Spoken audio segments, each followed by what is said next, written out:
이재명 대표나 민주당 관계자 연루 사건을 수사했던 검사 4명에 대해 탄핵소추안을 발의한 것은 오직 이재명을 지키기 위한 억지 탄핵입니다. 이재명 대표에 대한 수사를 부정하고 재판을 방해하겠다는 것입니다. 민주당이 탄핵소추안을 국회 본회의에 보고한 뒤 24시간에서 72시간 내에 표결 처리하지 않고 바로 법사위에 회부한 것은 이를 뒷받침하는 것이라 할 것입니다. 이재명 대표 변호사 출신 의원들이 포진되어 있는 법사위에 해당 검사들을 불러 추궁하겠다는 것입니다. 국민 여러분께서는 피고인의 변호사가 수사 재판을 담당하는 검사를 추궁하고 질책하는 사상 초유의 사태를 목격하게 되실 것입니다. 특정 정당이 자기 당 대표를 수사하고 재판을 지휘하는 검사를 탄핵하겠다고 하고 그것도 모자라 검사들을 국회로 불러서 조사하겠다는 것은 민주법치국가에서 있을 수 없는 일입니다. 참으로 21세기 대한민국에서 어처구니 없는 일이 발생하고 있는 것입니다.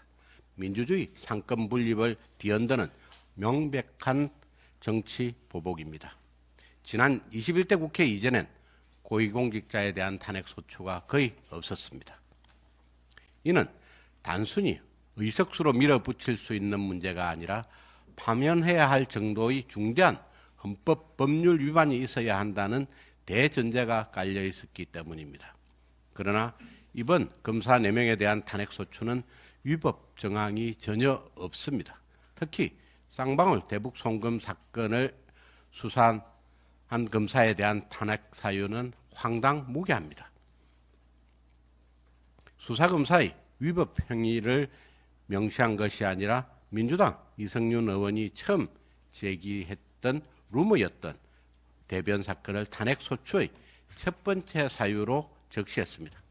한마디로 민주당이 이재명 대표를 결사옹호하기 위해 루머마저 기정사실화하며 억지 탄핵에 나선 것입니다. 양치기 소년이 따로 없습니다. 법사위에서 면막 주고 본회의에서 의석수로 밀어붙여 실제 탄핵소추가 이루어지더라도 헌재에서 인용될 가능성이 전혀 없다는 것은 민주당과 민주당 의원들도 잘 알고 있을 것입니다.